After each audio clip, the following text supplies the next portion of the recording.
Une affaire que nous avons traitée la semaine dernière. La semaine dernière, en effet, je recevais Marc, un père de famille qui vivait dans l'illégalité depuis 3 ans. Marc avait en effet décidé de ne pas rendre ses 2 enfants à son ex-femme car il craignait pour leur sécurité. Il était venu nous le raconter sur ce plateau.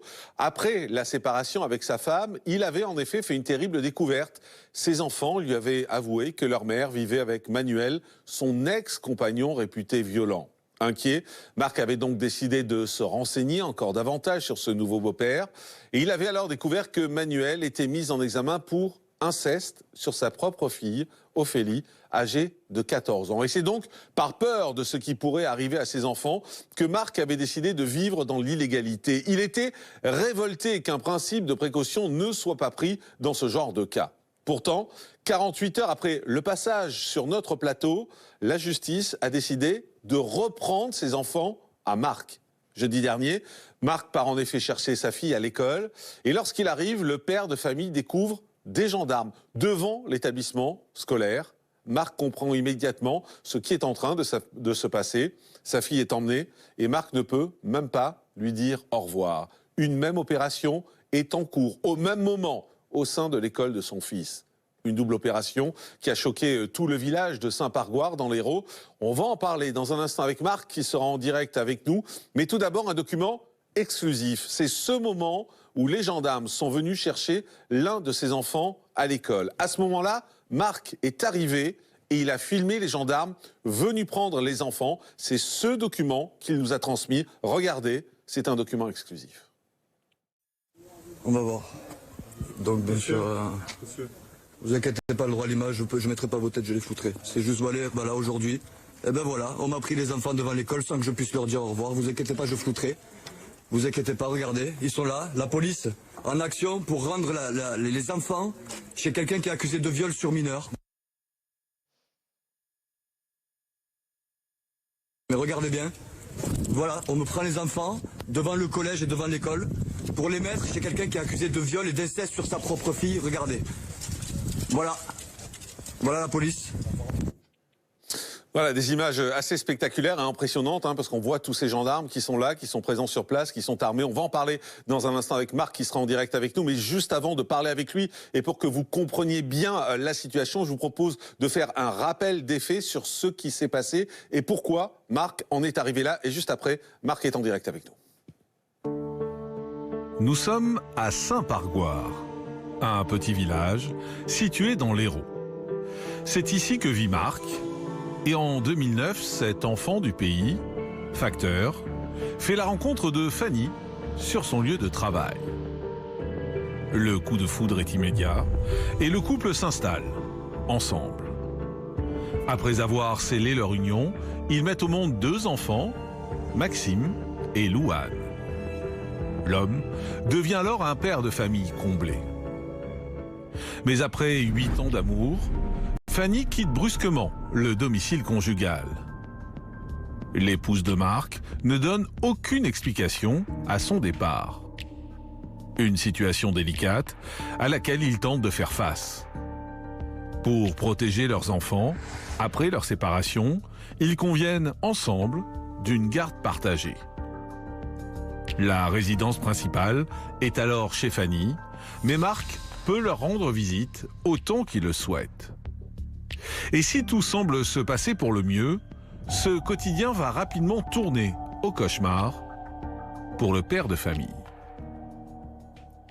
Étrangement, Fanny se met à déménager régulièrement, emportant avec elle ses enfants, Louane et Maxime.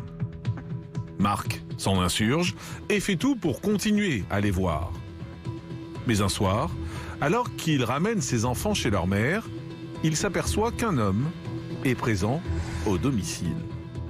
Et il le reconnaît tout de suite.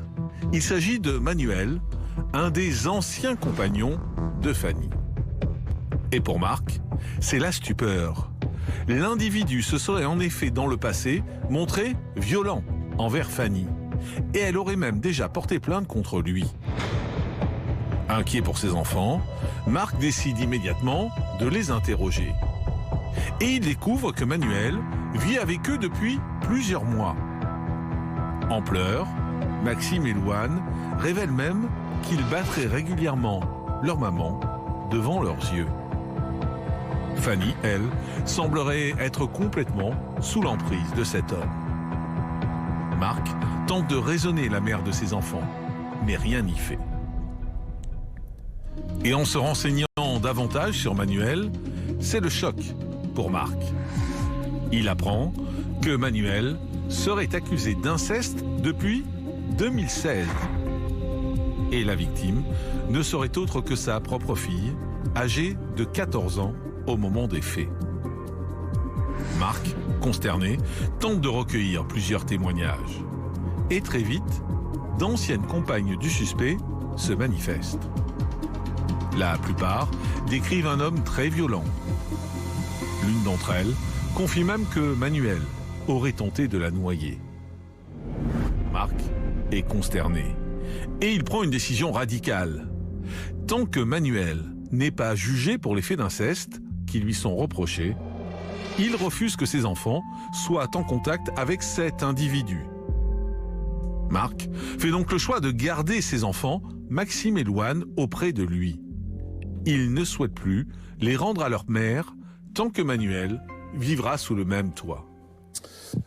Retour en direct sur le plateau de la quotidienne de Crimes et Faits divers. Et donc pendant 3 ans, Marc a gardé ses enfants avec lui jusqu'à la semaine dernière.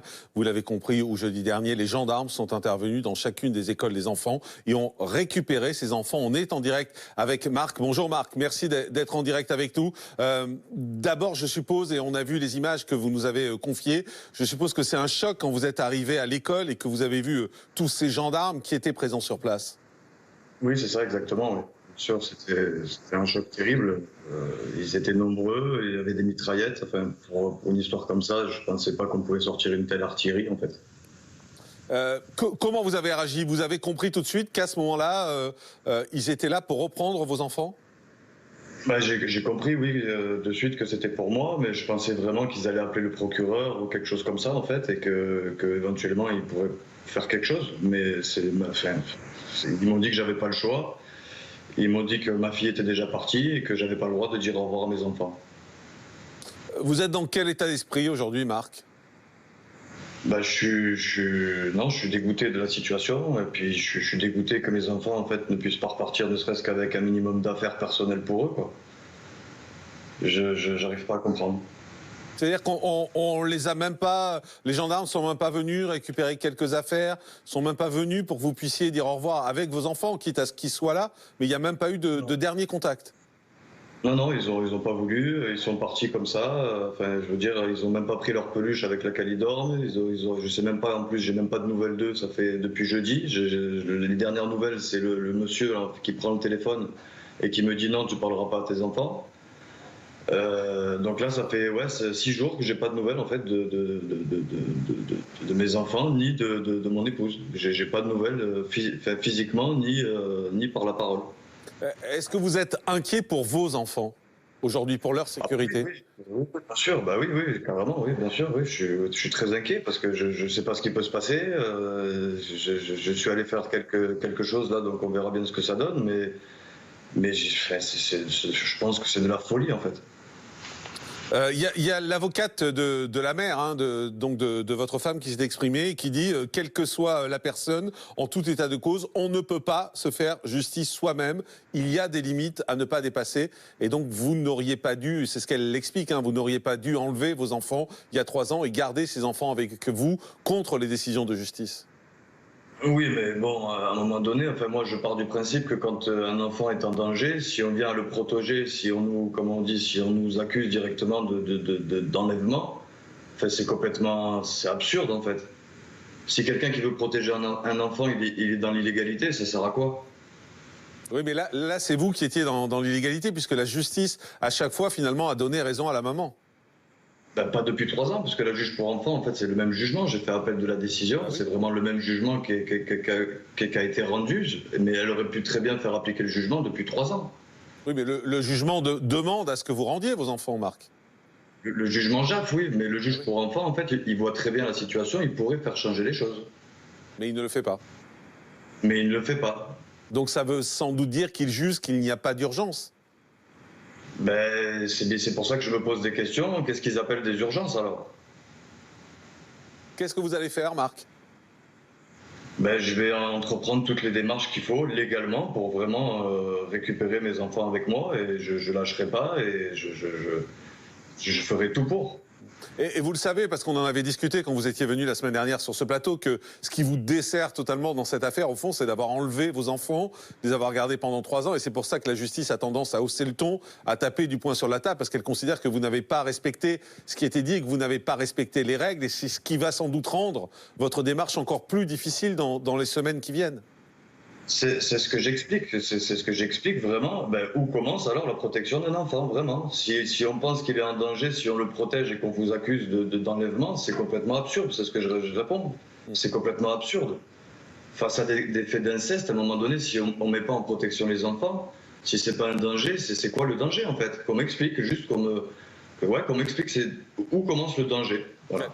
Je précise juste quand même, pour être très clair dans cette histoire, c'est qu'il est simplement mis en examen pour inceste, il n'a pas été condamné pour inceste, donc il est présumé innocent. Et je pense que c'est là-dessus que la justice doit également jouer.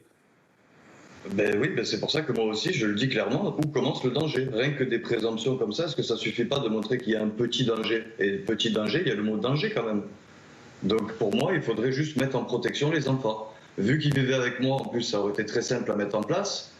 Mais comme on a été sur liste d'attente, malheureusement, ça se retourne contre moi. On me dit, monsieur, mais moi, je trouve ça vraiment très facile, en fait. Trop facile de tout ça. Ouais, pardon. Restez avec nous, Marc. Je voudrais que Maître Laure-Alice Bouvier réagisse là-dessus. Est-ce qu'il n'y a pas un principe de précaution, au fond, en se disant, cet homme, il est soupçonné, je dis bien soupçonné et pas coupable, il est soupçonné d'inceste, puisqu'il est mis en examen. Est-ce qu'on ne peut pas se dire que les enfants, peut-être, sont en danger et ne pas les mettre en contact de cet homme?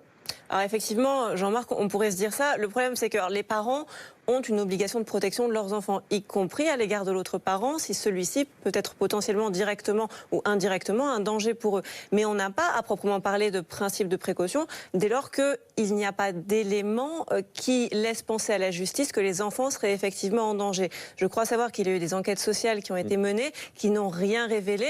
Alors, ce qu'il va falloir faire, ça va être de surveiller ces enfants, de les faire voir par des pédopsychiatres, peut-être de redemander éventuellement une enquête sociale et de vérifier si ces enfants sont véritablement en sécurité. Auquel cas, il y aura toujours la possibilité de, bien évidemment, déposer plainte avec tous ces nouveaux éléments et de saisir le juge aux affaires familiales en la forme des référés. Mais on ne peut pas se dire, parce qu'il est mis en examen pour inceste, les enfants sont en danger, il faut les retirer. Ça, c'est pas possible. Tout à fait. C'est d'une brutalité, cette affaire est d'une brutalité des deux côtés très importante, évidemment, mais cet homme reste présumé innocent à ce stade.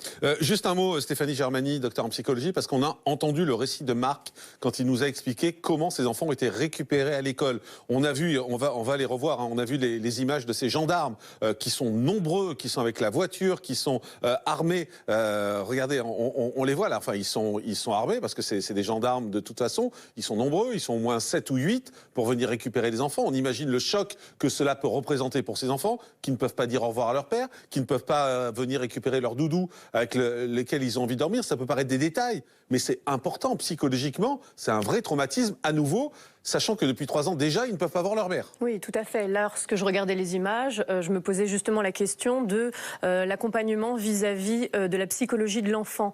Alors déjà, on le sait, de prendre l'enfant de manière violente, c'est extrêmement compliqué parce que l'enfant a des fantasmes, il ne comprend pas. La police, c'est l'ordre, la police, c'est celui qui sécurise. Là, il se retrouve pris par les forces de l'ordre sans qu'il y ait vraiment d'explication. Normalement, quand on voit des gendarmes ou la police avec des armes, etc., on peut tout de suite faire des graves interprétations. Donc on peut imaginer la psyché de l'enfant. Un autre élément qui paraît quand même assez inquiétant, c'est un enfant a besoin de repères. C'est très important, les doudous, le contexte dans lequel il grandit. Il n'a pas le temps de récupérer ses affaires, il n'a pas le temps de récupérer quoi que ce soit de sa propre identité, de son propre investissement. Parce que pendant 3 ans, l'enfant joue. Et quand il joue, il construit son jeu à travers des jeux. Et là, malheureusement, il part sans rien. Donc on imagine bien au niveau psychologique, vous l'avez très bien dit, il y a des formes de traumatisme et il va falloir absolument accompagner l'enfant avec de la parole pour qu'on puisse lui faire comprendre qu'est-ce qu'il est en train de qu'est-ce qui se produit dans ce scénario, parce que là l'enfant se retrouve dans une énigme qui reste terrible à gérer du point de vue du développement psycho-affectif. Marc, un mot encore, on l'a compris, vous avez lancé finalement des procédures judiciaires pour continuer. Aujourd'hui, vous n'avez pas envie d'enlever à nouveau vos enfants? L'envie, si, tous les jours, mais je le fais pas parce que sinon c'est moi qui vais avoir des problèmes et je pourrais pas avoir comme on dit, de la garde légale de mes enfants. Malheureusement, je ne sais pas quoi faire, mais si je fais ça, je vais avoir des gros soucis. Et je veux pas avoir de soucis. Moi, je veux être là pour mes enfants et c'est tout ce que je veux, juste les protéger en fait. Et c'est pour ça que je me pose la question pour des faits comme ça où la propre maman en fait a déjà porté plainte plusieurs fois et a fait retirer la garde de ses 2 premiers enfants, donc du papa, lequel avec elle est maintenant. Je ne comprends pas en fait qu'il ait le droit de vivre avec ses 2 enfants et sur le papier il n'a pas le droit de vivre avec, mais avec les miens oui. Je ne sais pas, c'est complètement absurde. Et il y a tellement d'éléments en fait concrets dans le dossier que je ne sais pas, j'arrive pas à comprendre. Vraiment, je comprends pas. Marc, vous me disiez, vous n'avez pas réussi à parler à la maman depuis jeudi dernier? Exactement. Et puis j'envoie des messages tous les jours à 7 heures pour vraiment fais-moi appeler mes enfants. J'ai appelé dans un premier temps. On m'a dit qu'on me les ferait appeler dimanche. Donc j'ai quand même continué à envoyer des messages tous les jours. Et puis non, dimanche je les ai pas eu non plus. Hier non plus. Aujourd'hui non plus. Et vous pensez vraiment que c'est bon pour les enfants de retourner dans un milieu comme ça où ils n'ont pas de repères puisqu'ils y sont pas allés depuis 3 ans. Ils n'ont pas leurs affaires personnelles parce qu'ils les ont ici depuis 3 ans et ils n'ont rien en fait. Et ils n'ont même pas de leur père, même pas de nouvelles de leur père. Est-ce que moi, je sais pas, il y a que moi qui me pose des questions dans le sens où, est-ce que c'est bon psychologiquement tout ça pour eux? On peut aussi se demander, Marc, je suis désolé, mais il faut dire les choses, on peut aussi se demander si c'était bon de les enlever pendant 3 ans, de ne pas leur donner de contact à leur maman. Honnêtement, on peut aussi se poser, si on veut essayer d'être objectif dans tout ça, on peut aussi se poser la question, même si on comprend votre logique, mais on peut aussi se demander si c'était bon d'enlever pendant 3 ans les enfants qui ne puissent pas voir leur maman. Bien sûr, je suis entièrement d'accord avec vous, mais en même temps, c'est pas mon choix de faire ça. Quand quelqu'un vit avec des faits d'inceste, on se doit de protéger, c'est un devoir en fait. Ça c'est votre justification, Marc, on l'a bien compris. Juste un dernier mot, parce que vous n'arrivez pas à parler à votre femme, à la maman, depuis jeudi. Elle vous regarde, là peut-être, elle est peut-être en train de regarder cette émission en direct. Qu'est-ce que vous avez envie de lui dire? Et allez-y, vous pouvez lui parler directement. Carrément, je vais lui dire ouvertement, tu es en train de traumatiser les enfants. Ne serait-ce que tu t'aurais pu venir à la maison les récupérer et éventuellement, faire intervenir les forces de l'ordre, mais à la maison pour éviter de traumatiser un peu plus les enfants. Ils auraient pu prendre leurs affaires personnelles et me faire appeler tous les jours mes enfants si j'ai envie. C'est pas parce que tu le faisais pas que moi j'ai pas envie de le faire. Et j'appelle pas mes enfants que le dimanche et j'ai pas besoin qu'une assistante sociale en fait me dise d'appeler mes enfants. Moi j'ai pas besoin. Alors, s'il te plaît, juste fais-moi appeler mes enfants, s'il te plaît. C'est tout ce que je te demande, de me les faire appeler. Merci Marc, merci d'avoir été en direct avec nous. On va continuer à suivre cette affaire qui nous bouleverse tous quand même sur ce plateau parce qu'il y a des enfants au milieu, parce qu'on comprend votre position, parce qu'on se dit aussi qu'il faut respecter la loi. Je vous l'avais dit quand vous étiez venu, qu'il faut respecter la loi, qu'il faut respecter la justice. Et en même temps, on se dit que votre logique est une logique qui peut être compréhensible. Et puis il y a ces enfants au milieu auxquels on pense et qui sont brinque-ballés d'un côté et de l'autre, qui sont emmenés par des gendarmes, qui n'ont pas leur doudou, qui sont désormais qu'avec leur mère, sans nouvelles de leur père. Et on comprend que c'est une situation terrible. Merci Marc, en tout cas. Merci beaucoup d'avoir été en direct avec nous. On va continuer à suivre ce dossier. Voilà.